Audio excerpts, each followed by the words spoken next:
രസം ഉണ്ടാക്കാം. ഒരു രസത്തിന് വേണ്ട സാധനങ്ങൾ കുറച്ച് തൊമരപ്പരിപ്പ്, ചോർദാലാണ് ഒരു 1/4 കപ്പ് എടുത്തിട്ടുണ്ട്. അത് ഞാൻ പ്രഷർ കുക്ക് ചെയ്യാൻ പോകാം. പ്രഷർ കുക്ക് ചെയ്ത് വെന്തങ്ങോട്ടേക്കണം.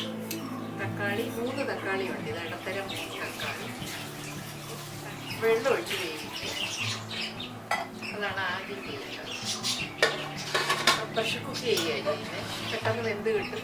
നമുക്കിനി രസത്തിൻ്റെ ചേരുവകൾ എന്തൊക്കെയാണെന്ന് നോക്കാം. 1 പരിപ്പും തക്കാളി അത് അടുപ്പയിൽ വെച്ചു. വേണ്ട സാധനങ്ങൾ ഇത്രയുമാണ്. ഒരു 2 ടേബിൾ സ്പൂൺ ജീരകം, ഒരു 2 ടേബിൾ സ്പൂൺ 3 ടേബിൾ സ്പൂൺ വെളുത്തുള്ളി, കുരുമുളക് ഒരു 2, 2.5, 3 ടേബിൾ സ്പൂൺ വരെ പോകാം. പിന്നെ വേണ്ടത് മല്ലിയിലയാണ്. മല്ലിയിലയൊക്കെ നല്ലോണം ചേർക്കാം. ഇവിടെ എടുത്തു വെച്ചിട്ടുണ്ട്. പിന്നെ കായം കുറച്ച്, ഇത് മുഴുവൻ ഇടില്ല, ശർക്കര. അപ്പോൾ ഇത്രയും സാധനങ്ങൾ, അതായത് ചതയ്ക്കേണ്ട സാധനങ്ങളായി പറഞ്ഞത്. വെയിറ്റ് ഇടാം. ആവി വന്നു ഒരു 5-6 വിസിൽ വരെ പോകാം. ഇനി നമുക്ക് രസത്തിൻ്റെ ബാക്കി പണികൾ ചെയ്യാം. അപ്പോൾ കണ്ടോ, ഇതാണ് ജീരകം ചേർത്തത്, അത്രയും ജീരകം ഉണ്ടായിരുന്നു. കുരുമുളക് ചേർത്തത്, വെളുത്തുള്ളി, മല്ലിയില, ഇത്രയും സാധനങ്ങളാണ് ചതച്ച് വെച്ചത്. അപ്പം ഞാനൊരു 2 ലിറ്ററോളം വെള്ളം എടുത്തിട്ടുണ്ട് കേട്ടോ. അതിലേക്ക് ഞാൻ പൊടിയും എടുക്കണം. ചതച്ചത് ഫ്രഷ് കുരുമുളക് ചതച്ചെടുത്താൽ കൂടുതൽ ഫ്ലേവറും.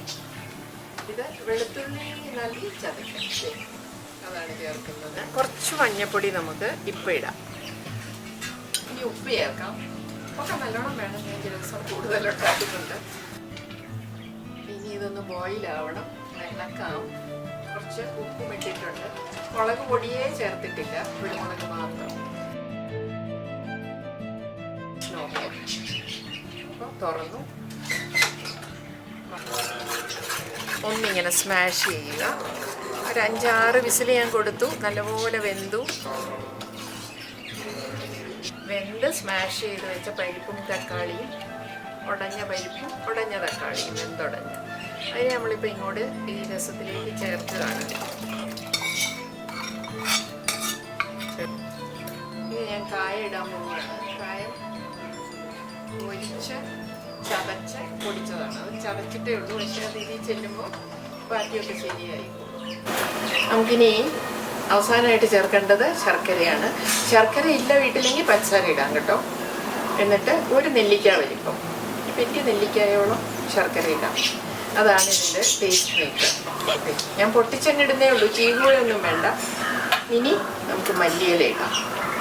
മല്ലിയില നമ്മൾ ചതച്ച് വെച്ചിട്ടുണ്ടല്ലോ, ചതച്ച് വെച്ച മല്ലിയിലയും കൂടെ ഇട്ട് പിന്നെ അധികം തിളയ്ക്കണ്ട. ഇത് നല്ല വെട്ടി തിളച്ചുകൊണ്ടേ ഇരിക്കുകയാണ്. കഴിഞ്ഞു. കടുക് വറുക്കണം. ആ ചെറിയ പാത്രം ഇന്നലെ കടുക് വറുത്തത്, അത് മതി. നമുക്ക് രസം ഒന്ന് കടുക് വറക്കണം. അവസാനത്തെ പരിപാടിയാണ്. നെയ്യാണ് നല്ലത്, കുറച്ച് മതി, ഒരുപാടൊന്നും വേണ്ട. കടുകും മുളകും കരിവേപ്പിലയും മാത്രം മതി. 2 ടീസ്പൂൺ നെയ്യ് ഇട്ടിട്ടുണ്ട്, അത്രേ ഉള്ളൂ.